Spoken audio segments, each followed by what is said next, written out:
안녕하십니까, 정도준 교수입니다. 경영자 여러분들께서는 지금 보시는 바와 같이 다양한 숫자를 통해서 경영 의사결정을 하는 순간이 많으실 텐데요.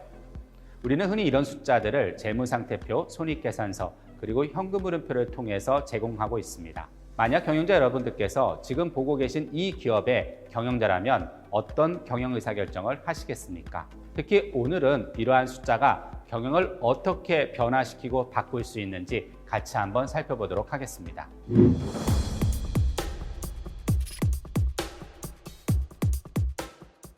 경영자 여러분들은 기업의 리더이시죠? 여러분들은 기업의 리더를 스스로 무엇이라고 정의하실 수 있겠습니까? 최근에 일본의 한 공인회계사가 회계를 모르고 절대로 경영하지 말라는 사장을 위한 회계라는 책을 출판했는데요. 제가 이 책을 추천드리고자 하는 건 아닙니다. 이 책과 관련돼서 경영자 여러분들과 함께 이야기 나누고 싶은 것은 바로 아래에 있는 내용입니다. 저자는 기업의 리더를 다음과 같이 정의하고 있는데요. 바로 회사를 둘러싼 모든 이해관계자들에게 숫자로 설명해야 하는 사람이다. 이렇게 정의하고 있습니다. 경영자 여러분들께서는 여러분 회사의 자산 규모가 얼마인지, 그리고 올해 손익이 얼마인지 당연히 설명하실 수 있겠죠. 이렇게 숫자로 설명할 수 있다는 것은 경영을 숫자로 바라볼 수 있는 사고방식을 갖췄다는 뜻입니다. 이런 사고방식으로 경영하는 사장은 절대 실패하지 않는다고 주장하는데요. 그 이유는 위험을 미리 감지할 수 있기 때문이라고 합니다. 경영자 여러분께서 지금 보시는 표는 소위 재무상태표라는 표입니다. 아마 여러분들께서도 여러분 회사의 재무상태표를 보실 기회가 있으셨을 텐데요. 재무상태, 즉 한 기업의 특정 시점에 자산과 부채의 규모에 대한 상황을 보여주고 있습니다. 예를 들어서 지금 이 표의 44기, 즉 이 회사가 창립하고 44회계년도에 총 자산 규모를 보시면 그 연말 시점으로 5조 2천억 정도 됩니다. 그리고 그 중에서 채권자 몫이라고 얘기할 수 있는 부채가 2조 8천억 정도 되고요. 그 나머지인 2조 4천억이 총 자본이 되겠습니다. 여러분, 제가 한 가지 질문 드리고 싶습니다. 이 정보를 통해서 여러분들께서 이 회사의 손익을 예측해 보신다면 어떤 손익의 모습을 그려보실 수 있겠습니까? 한번 생각해 보시죠. 자산의 규모를 보시면 44기에 5조 2천억에서 47기에 7조를 넘어섰습니다. 상당히 큰 성장을 보이고 있습니다. 그런데 부채 규모를 한번 같이 보시겠습니까? 부채의 44기 규모는 2조 8천억이고요. 역시 47기의 부채 규모도 자산의 증가와 유사하게 5조 3천억으로 증가했습니다. 그러다 보니까 자본은 44기 2조 4천억에서 47기에는 1조 7천억으로 오히려 감소했네요. 이 회사가 손익이 플러스가 났을까요? 마이너스가 났을까요? 확인 한번 보시겠습니다. 한 회사의 손익 정보는 손익계산서라는 걸 통해서 우리가 확인해 볼 수 있는데요. 먼저 매출액을 보시면은요, 매출액은 44기에 4조 6천억에서 47기에 5조 4천억 다소 증가한 걸 알 수 있겠죠. 물론 이 매출액은 매 연도의 매출액 기준입니다. 그런데 매출액은 다소 이렇게 증가했지만 매출 총이익이나 영업이익 그리고 당기순이익을 보시면요, 전혀 수치가 다르죠. 44기의 매출 총이익은 374억인데 괄호로 묶어져 있습니다. 그리고 47기로 가면 매출 총이익이 마이너스 884억까지 증가합니다. 이러한 큰 마이너스는 영업이익으로 가면 훨씬 더 크게 나타나서요. 44기에는 1392억이 마이너스고요. 47기에는 마이너스 2천억이 넘어서고 있습니다. 당기순이익에서도 비슷한 경향을 보이고 있는데요. 이렇게 앞에서 우리가 보신 것처럼 재무상태표에서 자산이 증가한 만큼 부채가 증가하고 자본이 줄어든 것은 결국 손익의 어떤 현상으로 나타납니까? 많은 마이너스의 숫자로 나타나고 있습니다. 그렇다면 이 기업의 기업 가치는 어떻게 될까요? 여러분 생각은 어떻습니까? 경영자 여러분들께서 앞에 숫자를 보시면 기업 가치가 당연히 감소할 것이라고 충분히 예상하실 수 있었을 텐데요. 그런데 실상을 열어보면 기업 가치가 이렇게 증가했습니다. 왜냐하면 이 회사가 M&A 된다는 풍문이 자본시장에서 퍼졌거든요. 최근에 한 기업이 M&A가 된다는 소문이 퍼지면서 기업 가치가 올라가듯이 투자자들이 M&A 된다는 이유만으로 기업 가치가 이렇게 올라가는 의사결정을 하는 것이죠. 숫자를 전혀 안 보는 의사결정을 하는 겁니다. 결국은 이 기업 가치는 하락할 수밖에 없고요. 오른쪽에 보시는 박스표를 보시면은 기업 가치가 급격히 하락한 상황을 알 수 있습니다. 때로는 우리가 숫자를 통해서 사고방식을 접하지 않을 때 이렇게 집단지성이라고 얘기할 수 있는 자본시장에서도 올바르지 않은 의사결정을 행하는 경우가 종종 일어납니다. 그런데 만약에 이 상황에서 여러분들께서 경영자라면 어떤 의사결정을 하시겠습니까? 자산이 증가했는데 부채도 같이 증가하고 성과가 즉 손익이 마이너스라면 계속 기업을 키우시겠습니까? 아니면 다른 의사결정을 하시겠습니까? 아쉽게도 이 당시 이 기업의 경영 상황을 한번 되살펴보면요. 신흥시장의 적극적 진출과 조직 신설, 인접산업으로의 진출, 리스크를 회피하지 말고 글로벌 네트워크를 확대하면서 규모를 계속 키우자는 주장을 해왔었습니다. 자산이 증가했음에도 불구하고 이익을 창출하지 못한다는 건 그만큼 그 자산이 이익을 창출하지 못하는 부실자산이란 뜻이 됩니다. 그렇다면 합리적인 경영 의사결정을 한다면 그런 자산을 식별해서 처분하고 부채를 상환하는 게 의사결정의 중요한 판단이 될 텐데요. 아쉽게도 이 기업 같은 경우에는 그런 의사결정과 반대의 의사결정을 했고요. 결국은 지금 현재 이 기업은 우리 곁에 존재하지 않고 있습니다. 기업이 가장 위험한 상황은요. 경쟁 능력이 없음에도 불구하고 어비호황이라 돈이 들어온다는 이유만으로 규모를 키웠을 때 언젠간 기업의 사이클에 의해서 경영이 안 좋아지는 경우를 직면하게 되고요. 그 기업은 결국은 파산에 이르게 됩니다. 이것은 대부분 감성에 의한 경영에서 일어나는 행태인데요. 여러분께서는 감성에 의한 경영을 하시겠습니까? 아니면 숫자에 의한 경영을 하시겠습니까?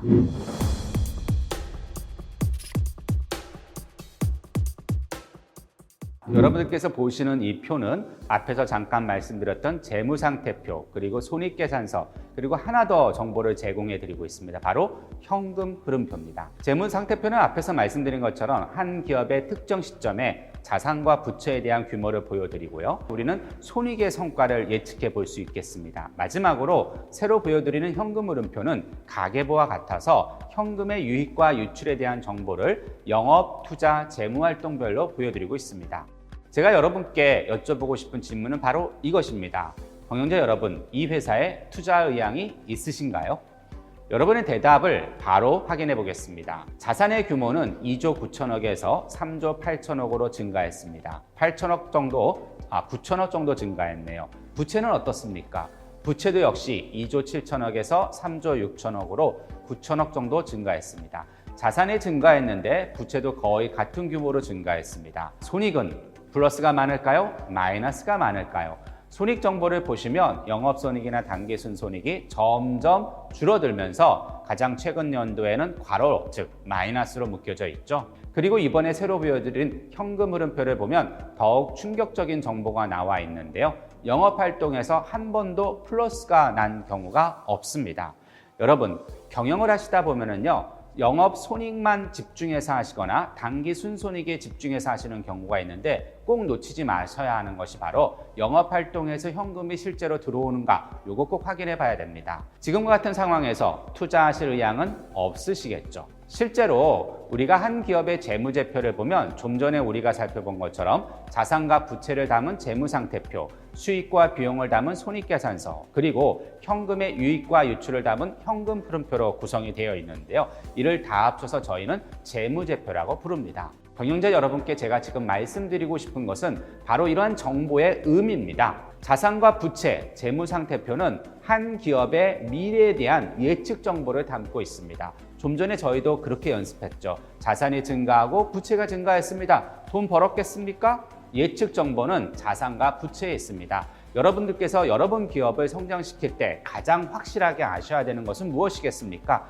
이번 달에 얼마 벌었냐를 아시기 전에 우리 회사가 갖고 있는 미래 성장의 자산이 무엇인지, 우리 회사의 부채가 무엇인지를 명확히 파악하시는 게 첫 번째 단계겠죠.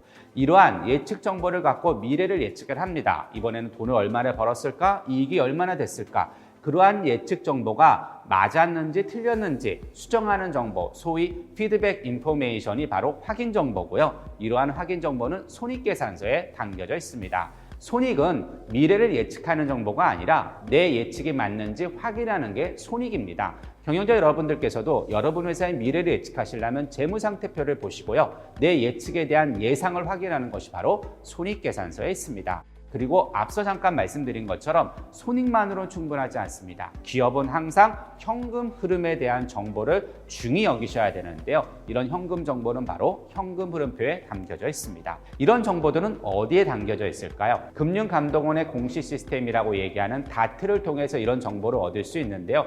여러분 기업들 어떻게 공시되고 있는지 또는 여러분의 경쟁 기업 아니면 고객사 기업에 대한 정보를 한번 들어가셔서 확인해 보시면은 나의 의사결정에 훨씬 더 실행력이 강화될 것입니다. 물론 이런 기업들을 찾아보는 과정이 쉽지는 않지만 반복되면 익숙해집니다. 심지어 외국 기업도 찾아볼 수 있습니다. 중국도요, 공시 시스템을 통해서 중국 기업들에 대한 상장 정보를 공개하고 있습니다. 미국은 더하겠죠. 미국은 SEC라는 감독기구에서 에드가라는 공시 시스템을 이용하고 있습니다. 마치 좀 전에 보여드린 우리나라 금융감독원의 다트와 같은 거고요. 이 사이트를 통해서 지금 저는 애플에 대한 인포메이션을 찾아본 사이트를 카피한 건데요. 여러분들도 여러분들의 해외 고객사에 대한 정보 또는 해외 벤치마킹하고자 하는 기업의 정보를 확인해 볼 수 있겠습니다. 자, 그렇게 찾은 한 기업의 정보를 갖고 의사결정을 통해서 살펴보겠는데요. 이 회사의 자산 규모가 약 10조 정도 되는데요. 이 회사는 10조의 자산 중에서 어떤 자산이 가장 큰 금액입니까? 보시면은 종속기업에 대한 투자 종목이 가장 큰 금액이죠. 거의 절반 정도 됩니다. 그러면 이 회사 이름을 제가 여러분께 말씀 안 드려도 이 회사는 어떤 것이 주력인 기업일까요? 바로 지배회사의 역할을 하는 지주회사의 성격이 강한 기업일 겁니다. 그 밑에 보시면은 또 하나 특징적인 게 있는데요. 유형자산, 눈에 보이는 자산보다 무형자산이 훨씬 더 많죠. 그러니까 일반적인 제조회사라기보다는 플랫폼 같은 산업을 하는 회사라는 것을 자산을 보면 알 수 있습니다. 앞서 말씀드린 것처럼 자산을 보면 그 회사의 성장 동력이 무엇인지 확인해 볼 수 있는데요. 특히 그 무형자산에서 대부분의 자산이 뭔가 보면 바로 영업권입니다. 영업권은 무엇이냐면요. 다른 회사를 M&A 할 때 그 회사의 가치가 5억인데 7억 주고 샀다. 2억만큼 더 지급하고 산 거죠. 그것을 바로 우리가 영업권이라고 얘기합니다. 정리해 보면은 이 회사는 어떤 회사입니까? M&A를 통해서 다른 회사를 인수하고 프리미엄을 줄지언정 인수를 해서 성장을 도모하고 종속회사를 갖고 있는 지주회사라고 정의를 내릴 수 있을 겁니다. 자, 이런 성장 동력을 갖고 실제로 수익을 창출했는지 한번 확인해 보려면 뭘 봐야 될까요? 그럴 때는 이제 손익 정보를 보셔야겠죠. 손익 정보 중에서도요, 가장 중요한 정보는 바로 영업손익입니다. 영업손익 규모를 보면은 한 5천억 정도 규모가 되는데요. 총 자산 10조 대비 5천억 충분할까요? 10조 중에 5천억 정도면요. ROA, 총 자산 대비 영업이익률을 ROA, Return on Asset이라고 부르는데요. 얼마 정도 됩니까? 10조 대비 5천억을 버니까요. 총 자산 대비 영업이익률이 0.5% 정도 되는 거죠. 0.5%. 여러분 투자해서 0.5%의 수익률을 얻는다면 만족하시기 쉽지 않을 겁니다. 더군다나 앞서 말씀드린 것처럼 이 기업은 지배기업입니다. 종속기업에서 돈을 버는 게 중요한 성장 동력인데 왼쪽 표를 보시면 손익계산서에서 종속기업에 대한 손상차손 규모가 괄호로 나와 있네요. 종속기업에 투자를 했는데요. 이득이 생기는 게 아니라 손상이 생기고 있습니다. 자, 그러면 여러분이 이 회사의 경영자라면 어떤 의사결정을 하시겠습니까? 우리 투자한 규모 대비 너무 경영 효율성이 떨어지고 있어. 특히 우리 회사의 성장 동력은 종속기업인데 종속기업들에서 돈을 버는 게 아니라 마이너스가 되고 있어. 종속기업에 대해서 실사해보고 종속기업에서 성과를 좀 더 얻을 수 있는 경영 의사결정을 해야겠죠. 자, 이 기업의 현금은 그런데 어떠냐 보면은요. 그래도 현금 규모가 1조가 넘습니다. 아까 영업이익이 한 5천억 정도 됐는데 이렇게 현금이 많은 이유는 뭘까요? 그 정보는 어디에서 확인할 수 있다고요? 바로 현금 흐름표에서 확인해 볼 수가 있는데 현금 흐름표의 정보를 보면 첫 번째 줄에 영업활동 현금흐름이 나오고 있는데요. 영업활동 현금흐름 규모가 영업이익보다는 많네요. 그만큼 현금성이 좋다는 뜻입니다. 그리고 이 회사는 계속 투자를 하고 있는데 어디에 투자를 하나 봤더니 금융자산, 즉 주식이나 채권에 투자를 많이 하고 있어요. 종속기업은 아니더라도 주식, 채권 투자를 많이 하니까 이 회사는 지배기업으로서 다른 회사 주식 사는 데에도 상당히 많은 관심을 갖고 있고, 그러기 위해서는 돈이 필요하죠. 그래서 사채를 끌어왔는데 지금은 상환하는 데 많은 돈을 쓰고 있습니다. 왜냐하면 아까 영업에서 돈을 벌고는 있지만 계속 투자를 하고 있으니까 사채 상환에 상당한 많은 돈을 쓰고 있다는 것을 알 수 있겠습니다. 미래를 예측하고 싶으십니까? 경영자 여러분의 자산, 부채를 담고 있는 재무상태표를 보시고요. 그러한 예측이 맞는지 틀리는지 확인하고 싶으십니까? 손익계산서 정보를 확인해 보시기 바라겠습니다. 그리고 손익을 넘어서서 현금 흐름의 정보도 놓치지 않기를 기대하겠습니다. 기업의 리더는 재무제표에 담긴 숫자의 의미를 이해하고 경영 의사결정에 활용할 수 있어야 됩니다.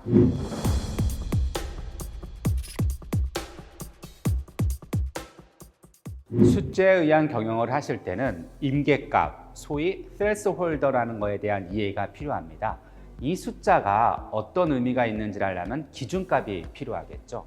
흔히 이 기준값으로 우리는 세 가지를 살펴볼 필요가 있는데요. 첫 번째는 바로 전년 대비 또는 과거 대비, 이것을 우리는 기간 간 비교라고 합니다. 한 기업의 사례를 한번 같이 보실까요? 이 기업은 매출액이 증가했나요? 감소했나요? 여러분, 이번에는 순서가 오른쪽부터 왼쪽을 보셔야 됩니다. 순서 잘 보셔야 돼요. 제4기에 매출액은 7,300억에서요. 5기에 비슷한 규모가 있다가 제6기에 가면은 매출액이 무려 1조 3천억으로 증가하죠. 그만큼 기업 가치도 급격히 증가한 걸 볼 수가 있습니다. 흥미로운 건 이렇게 매출액이 증가했는데 매출원가는 3천억대를 유지하고 있다는 겁니다. 매출액이 증가하면 당연히 관련된 원가도 증가할 텐데 이렇게 매출원가가 유지되고 있다는 이유는 무엇이 있을까요? 이것 역시 숫자로 그 원인을 찾아볼 수 있는데 바로 이 매출액의 증가는 어디서 발생이 되냐면 기술의 수출에서 일어난 겁니다. 엄청난 거죠. 기술 수출로 매출액이 이렇게 늘어나고 원가는 유지가 되고 있으니까 당연히 매출 총이익이 5천억대 안 미치는 수준에서 1조 원까지 올라가고 있지 않습니까? 당연히 기업 가치는 좀 전에 말씀드린 박스 안에 있는 것처럼 최고의 기업 가치를 달성하고 있습니다. 그 밑에 있는 영업이익을 한번 보시겠습니까? 이런 상황에서 영업이익이 5기는 절반 수준으로 떨어집니다. 그리고 6기에 가면은 매출액 증가와 더불어서 영업이익도 2천억이 넘었죠. 흥미로운 건 경상개발비라는 항목입니다. 경상개발비라는 것은 연구개발을 해서 나가는 비용을 의미하는데요. 지금 5기의 경상개발비를 보면은 사상 최고의 전년도보다 높은 금액을 경상개발비로 집어넣고 있습니다. 그 얘기는 뭘까요? 이 회사의 업의 특징이요, 제약업입니다. 제약업. 이 회사는 뭔가 임상 경상 연구를 한 게 성공할 가능성이 높아진 거죠. 그래서 5기에 영업이익은 전년 대비 절반밖에 안 됐지만 사실은 경상개발비에 이렇게 많은 돈을 투자할 수 있었다는 것은 그만큼 연구가 성공 단계에 가까이 이르렀다는 거죠. 그 인포메이션을 아는 외부 투자자라면 6기의 성과를 예측할 수 있었을 겁니다. 그리고 이렇게 높은 기업 가치를 같이 공유할 수 있었겠죠. 이렇게 우리는 기업의 기간 간 비교를 통해서 그 기업의 내부 정보, 그 기업의 경영 상황을 충분히 외부에서도 살펴볼 수 있고요. 내부에서도 확인해 볼 수가 있겠습니다. 그래서 첫 번째, 기업의 숫자에 의한 경영을 하기 위해서 여러분들이 꼭 살펴보실 것은 우리 회사의 과거 숫자의 흐름을 보셔야 됩니다. 두 번째는 뭐냐면요, 기간 간 비교와 더불어서 기업 간 비교가 있습니다. 이건 너무나 당연한데요. 내가 벤치마킹하고 싶은 기업이 있다. 그 회사와 우리 회사를 비교해서 수치 간의 차이를 살펴보면 저 회사는 저렇게 하는데 우리 회사는 이렇게 하고 있네. 우리 회사가 제대로 하고 있는지 아니면 우리 회사가 뭔가 변화가 필요한 건지 확인해 볼 수 있겠죠. 그래서 두 번째 임계가, 즉 threshold는 기업 간 비교입니다. 이 기업의 두 가지 사례를 보여드리고 있습니다. 왼쪽은 우리나라 시총 1위의 기업이고요. 오른쪽은 전 세계, 구체적으로 말씀드린다면 미국 시총 1위의 기업입니다. 자산 규모를 보시면 1달러랑 1,300원으로 환산하면 양 기업 모두 약 약 450조 정도 유사한 수준의 자산 규모를 갖고 있습니다. 그런데 흥미로운 것은 그 자산 중에서 가장 큰 규모를 차지하고 있는 성장 동력이라고 얘기할 수 있는 자산은 항목이 다르다는 겁니다. 우리나라 기업을 한번 보시면 가장 큰 규모가 유형자산입니다. 기계장치와 같은 자산입니다. 그런데 미국에 있는 이 기업을 보시면요, 유형자산 규모는 그렇게 많지 않습니다. 이게 밀리언 달러 기준으로 보시면 10% 약간 넘는 수준인데요. 그보다 많은 게 뭐냐면 지금 여러분께서 보고 계신 marketable securities, 즉 시장성 있는 유가증권인데요. 이게 대부분 채권입니다. 이 차이가 왜 생길 수 있을까요? 왼쪽에 보신 우리나라 기업은 품질과 기술을 성장 동력으로 삼고 있습니다. 따라서 기계장치나 건물과 같은 유형자산에 많은 금액을 투자하고 있는 거고요. 오른쪽 기업은 성장 동력의 경쟁력을 품질과 기술에 두고 있는 게 아니라 브랜드에 두고 있습니다. 그러다 보니까 직접 제조할 필요는 없겠죠. 그래서 Property, Plant, Equipment라고 얘기하는 유형자산 규모는 많지가 않습니다. 대부분 하청을 주고 있기 때문이죠. 그리고 벌어들인 돈을 갖고 공장을 증설할 필요가 없으니까 다른 회사의 채권에 투자하고 있는 것입니다. 그 기업이 경쟁력을 갖고 있는 성장 동력이 무엇이냐에 따라서 그 회사의 자산 구성도 다를 수 있다는 것을 보여주고 있는 기업 간 비교가 되겠습니다. 자, 마지막 스트레스 홀더는 뭐냐면요. 과거를 알고 내가 비교하고 싶은 기업을 알더라도요. 내가 절대적인 수준을 이해해야지만 마음의 동요가 없어요. 흔히 주식 투자하는 분들이 왜 주식 투자해서 망한다고 얘기합니까? 마음의 동요 때문에 망한다고 하죠. 경영자도 마찬가지예요. 경영자 여러분들이 경기가 호황이거나 경기가 불황일 때 항상 마음의 진정성을 갖고 차분하게 의사결정을 하셔야 되는데요. 그러기 위해서는 절대적인 이론상 기준값을 이해하실 필요가 있습니다. 자, 다른 기업 사례를 한번 보실 텐데요. 이 기업은 당기순이익이 아래 보시는 바와 같습니다. 지금 53개의 당기순이익이 약 2조 정도 되고요. 54개에는 5조로 늘어났고요. 55개에는 7조, 거의 8조 수준이죠. 당기순이익이 엄청나게 증가하고 있습니다. 영업이익도 역시 이와 유사하게 증가하고 있습니다. 매출 총이익도 그렇게 증가하고 있는데 그 원인을 보면은 매출액 증가에서 원인을 찾아볼 수가 있겠습니다. 근데 이 매출액 증가를 이렇게 매출 총이익, 당기순이익, 영업이익 증가를 확인해 봤는데 여기서 끝내지 마시고요. 자, 오른쪽 표를 한번 보시겠습니까? 이 손익 정보들을 매출액으로 나눠 보겠습니다. 매출 총이익은 얼마가 됩니까? 18%, 19%, 20%가 되죠. 이 수치가 매우 중요한 인계치 값이 됩니다. 매출 총이익이요, 20% 미만이면 그러면 그 경쟁이 너무 심해서요. 정말 너무 힘든, 소위 말하면 레드오션에서 경쟁을 해야 되는 상황이고요. 일반적으로 기업이 그래도 어느 정도 이익을 창출할 수 있으려면 20에서 40% 사이에 놓여져야 된다는 뜻이에요. 그 얘기는 53기와 54기의 매출 총이익은 18%, 19%였으니까 상당히 위험한 수준의 경쟁 구조에 노출되어 있는 거고요. 그래도 55기에는 그거를 극복해냈고 뭔가 인계치값을 건네는 경영성과를 얻었다는 것이죠. 하지만 영업이익과 당기순이익을 매출액으로 나눈 비중을 보면 지금 10%가 안 됩니다.